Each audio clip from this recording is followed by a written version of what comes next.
Hey everyone, welcome to Catalyst Energies. This is the weekly astrology report for the week of October 23rd, 2020. And we have a first quarter square of our sun at 0 degrees Scorpio and the moon at 0 degrees Aquarius. So let's talk about that. We're going to talk about the weekend and we're going to talk about the major themes leading up to a full moon on Halloween, which is conjunct Uranus and Taurus. So expect some very significant and very personal disruption, but not without its potential to shine a light on what we could do to solve some problems here. That seems to be the benefit of this full moon, because all full moons are about illuminating what is often hidden and giving us a chance to release the aspects that are taking up space in our subconscious that we want to get rid of and allow for the installation of the stuff that we intended to have grow at the new moon. So this is how it is every cycle, but of course, considering where we are in the world, it seems like a lot is hinging on just about everything these days. So we're talking about this week, though, the first quarter square, the crisis in action, the first real challenge point since the new moon. So let's back up a little bit, talk about the new moon that was at 23 to 24 degrees Libra, conjunct fixed star Spica, which is in the head of the wheat grain that is held by the Virgin in the constellation Virgo. So I talked a lot about this in the new moon report in terms of all of the star seed and constellation imagery that surrounded this new moon, the Sabian symbol, what it means. So it's important that you go back and kind of, if you haven't heard that, go back and give yourself the benefit of understanding what this whole cycle is really going to be about. But it's been a strong Virgo into Libra energy, and it's a beautiful offering of bounty. There is a lot of training and also real wisdom around the way we organize ourselves and the patterns that we employ in order to get us all where we're going. It's a very Arcturian thing. So you can listen to that video to get that sense. Now this week starts with this square between 0 degrees of Scorpio with the sun, right? So now we are in 0 degrees and then the moon is 0 degrees Aquarius. So first of all, these are two fixed signs, air and water. And we are also looking at 0 degree point, which is like the distilled version of what the whole sign represents. And so these are very powerful, very very concentrated and very stabilized energies that are in square to each other. They're T-bone. So no matter where you're finding yourself these days and what you may resonate more with, and of course that could, we're talking about the different aspects of the self, and so how we feel and then how we express ourselves are going to be these forces that are going in different trajectories.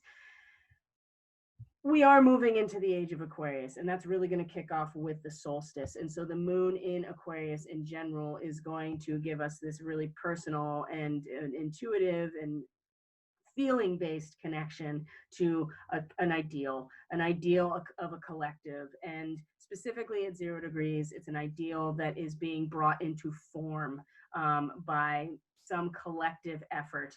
And Aquarius is really outside of the material form. It's more about the essence of the collective. So there's no material form, which is why it is revolutionary, outside the box. It is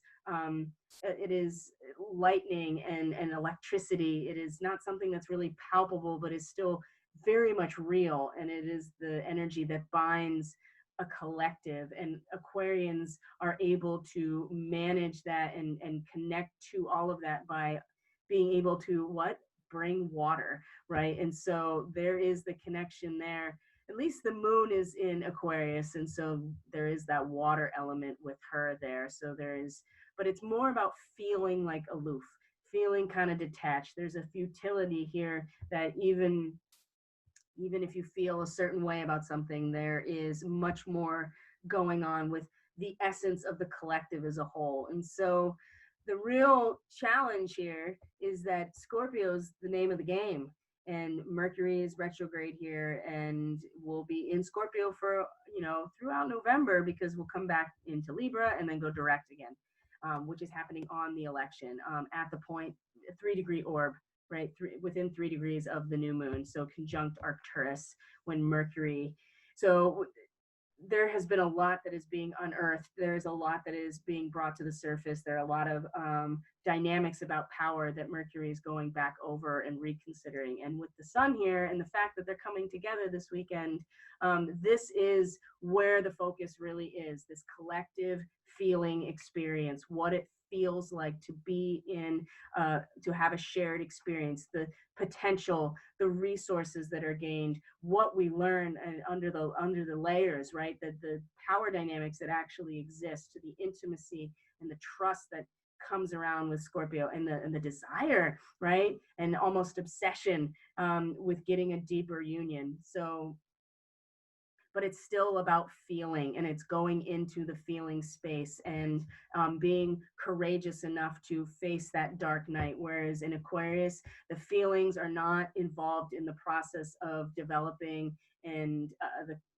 the essence of the collective. You have to get past Scorpio to get to Aquarius. So in some ways, we'll get a chance to be a little aloof and detached over the weekend as we come into, oh man, it's so much. It's not really going to let up necessarily, but at least with the moon in Aquarius, we get a sense of what it feels like to be focused on the collective. Now, 0 degrees Aquarius is very powerful on so many levels, and it is part of the constellation Aquila, which is the eagle that brings the thunderbolts and lightning from heaven to Zeus. That is what Aquila does. Well, and there's some other things that Aquila does in Greek mythology, but Aquila as a figure, as an archetype, a symbol, is the weapons bearer, right?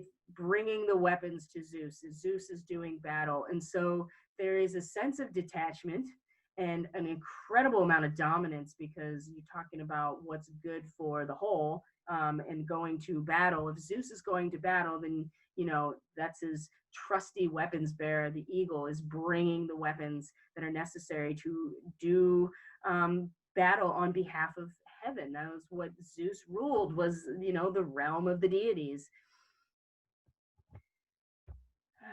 So 0 degrees of Aquarius is a fixed star called Tarazed, and Tarazed is on the back of this eagle. So here's constellation of Aquila right here. Well, there it is, and you can see, and Altair is a pretty major one as well. But Tarazed is at 0 degrees 56 minutes of Aquarius.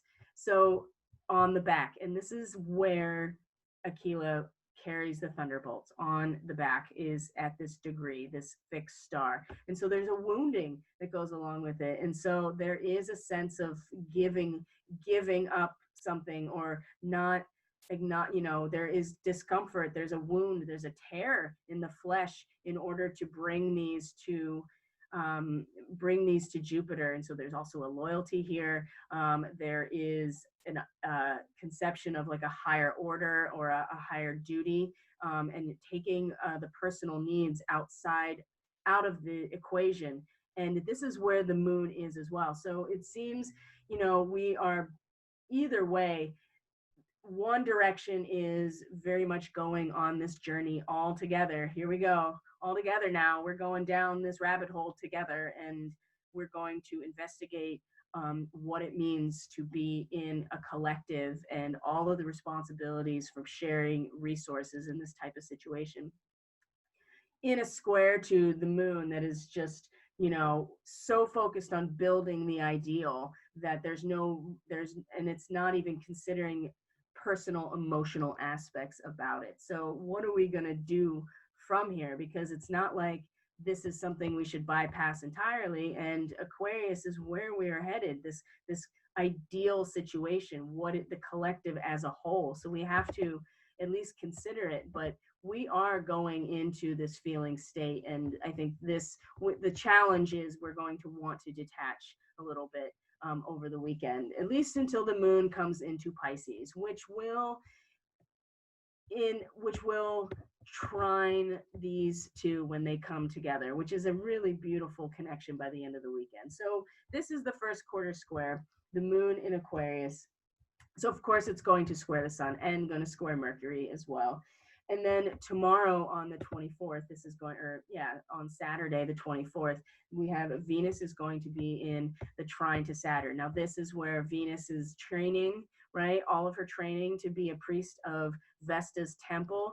The priestesses that were the Vestal virgins, they were the guardians of the fire and the hearth that sustained the community. She is now, it's time for her to actually step into her role, to actually participate. And in trine to Saturn in Capricorn is also letting her know that, you know, there is, in fact, what she is about to do is understand the underlying natural energy that goes through all life and all material reality. This is essentially what Aquarius is able to be the bearer of, the water bearer. And in this degree with Saturn in Capricorn, it is a very real visual, right? It is bringing to form, for a moment at least, this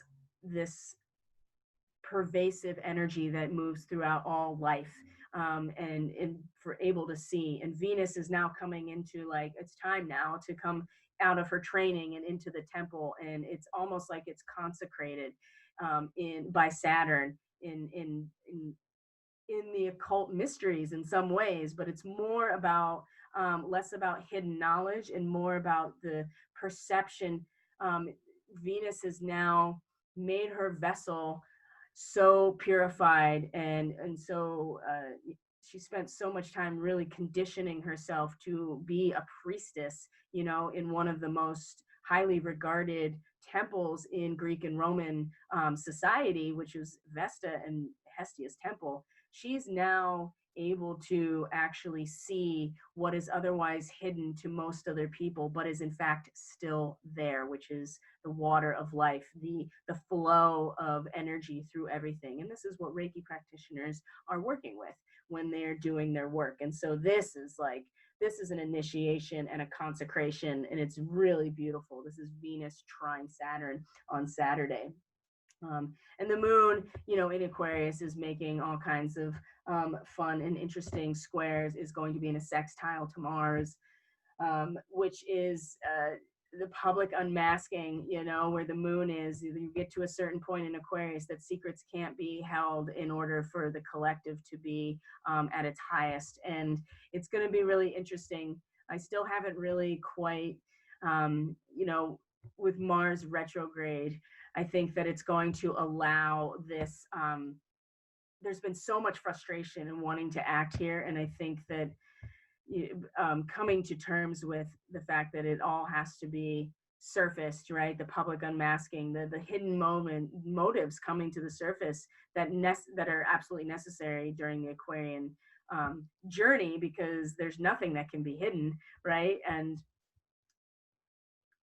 I think Mars will, like, kind of relax a little bit. It'll allow that energy within us to be more comfortable with a rhythm, right? And not so just like, oh my God, I need to release all of this. And it's just like, I can just actually get on this hammock and just move back and forth, because you're trusting that along this path of Aquarius that it all will be unmasked. It really will. And so there seems to be a lot of prep work and initiation, and like getting some major pieces into the right positions over the weekend, because especially too, which is so wonderful, is that then the sun is going to meet Mercury at 3 degrees of Scorpio. This is so nice because it's so balanced, 3 degrees, and it's about the cooperation, what we are capable of achieving when we all come together based on this shared experience, wanting to deepen this experience. And it's about it's a house raising, right? Putting the house and bringing it all together as a village or a community. This is where the sun and Mercury are going to come together. This is really lovely. This is on Sunday. And so much, we're going to see so much of the potential in this conjunction. And the moon is soon going to come into Pisces and make trines to both of these, kind of blessing it in a way, because then the moon moves into Pisces. It's like we feel it all, you know, everybody's in ours all at the same time. It's all together. We're all getting along. It's all one big ocean that we're in. And we just kind of melt and dissolve into it with the moon in Pisces, dreamy and watery, and you know, we're just an island floating out in the ocean, and it's like a blessing, I think, with this trine to these two coming together, because that's really just like quick thinking. Communication is right on this on the surface. We are expressing ourselves by communicating. We're, you know, and you're talking about cooperating together, so everybody is just like, it's all right there, and we want to engage each other, and we want to express ourselves through this cooperative process. And then you have the moon in early Pisces that's trining all of that. It's just like, yes, that feels really good. I like how that feels. I want to I want to emotionally connect everybody to how great this is when we all come together and cooperate. So the end of the weekend seems to me a lot of opportunities to practice being comfortable with going more into the water, right? More into the journey within, more into the journey within the emotional and feeling and intuitive aspects, and seeing what we're actually capable of. And this is not an easy journey either, especially as the sun moves further and further into Scorpio. It's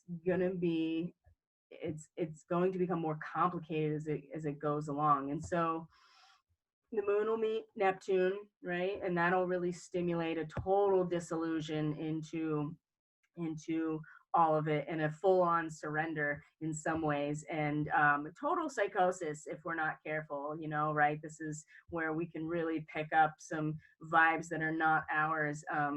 But we do have Neptune here and in this territory. So if we feel competent to be in the water with Neptune, I feel like we will be okay, and we can keep a sense of ourselves as the moon comes along here. But you know, the moon, I mean, the Mercury and Venus are going to move into Libra at the same time in the coming week, and I'll show this to you here as we move forward. So the collective in the sense of balance and peace, and what it means to be just, and what is symmetry, and what is balance. That's going to become something so focused on, especially with the sun in Scorpio, that this collective experience and it's like a new sense of it is going to be really highlighted at the beginning of the week, as the moon moves through Pisces and then also moves into Aries, which is getting pretty close now to the full moon. So